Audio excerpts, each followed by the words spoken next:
सद्गुरू श्री ब्रह्मचैतन्य महाराज गोंदवलेकर यांचं प्रवचन 25 ऑक्टोबर. ईश्वर प्राप्तीचा मार्ग, खरी तळमळ आणि संपूर्ण शरणागती. नुसता विषयाचा त्याग केल्याने ईश्वराची प्राप्ती होत नाही. बायकोचा त्याग करून होत नाही, जनात राहून होत नाही, तसेच वनात राहिल्यानेही होत नाही. खरे म्हटले म्हणजे अमुक असे काही नाही की जे केल्याने त्याची प्राप्ती होईल. तसे असते तर साधू ओळखायला काहीच वेळ लागला नसता. संत हे यापैकी काय करत नाहीत. काही प्रपंच करतात तर काही वनात राहतात.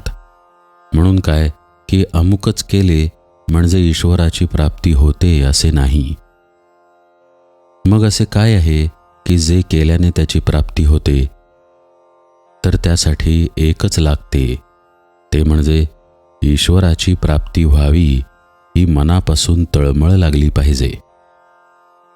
ज्याला अशी तळमळ लागली त्याचे निम्मे काम झाले. ज्याप्रमाणे मोठी इमारत बांधण्यासाठी तिचा पाया अगोदर बळकट असावा लागतो, त्याप्रमाणे खरी तळमळ लागली म्हणजे पुढले कार्य व्हायला फार अडचण पडत नाही. आणि हे व्हायला भाग्य लागते. तळमळ लागल्यावर सर्व भोगांचा त्याग करावाच लागतो असे नाही.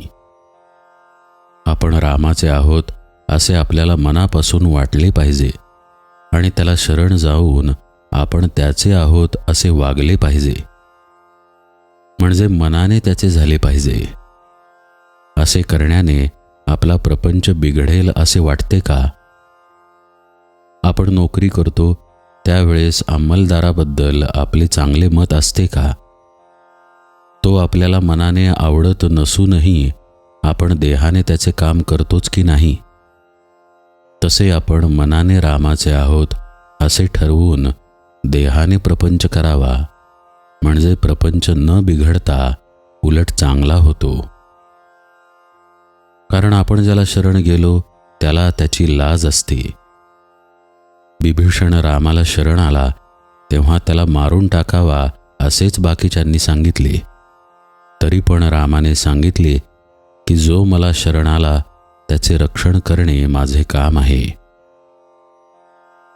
शरणागताला जीवदान देऊन तो राहिला नाही तर त्याला लंकेचे राज्य दिले. म्हणून सांगतो की जो त्याचा होऊन राहतो त्याची लाज रामाला असते. माझ्याकडे इतके जण येतात, पण एकाने तरी मला रामाची प्राप्ती करून द्या म्हणून विचारले का?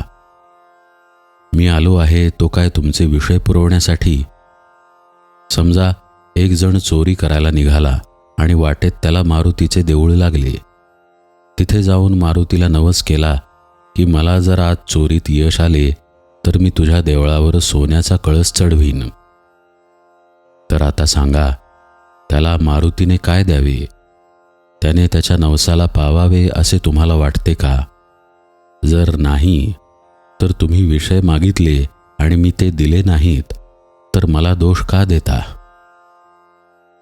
आपल्याला नवस करायचा असेल तर असा करावा की मला तू ज्या स्थितीत ठेवशील त्या स्थितीत आनंद म्हणजे समाधान राहावे आणि दुसरे काही मागण्याची इच्छाच होऊ नये. साधकाने शक्य तितके कर्तव्य करावे आणि मग भगवंत किंवा गुरु पाहून घेतील असे म्हणून आनंदात राहावे. जानकी जीवन स्मरण जय जय राम.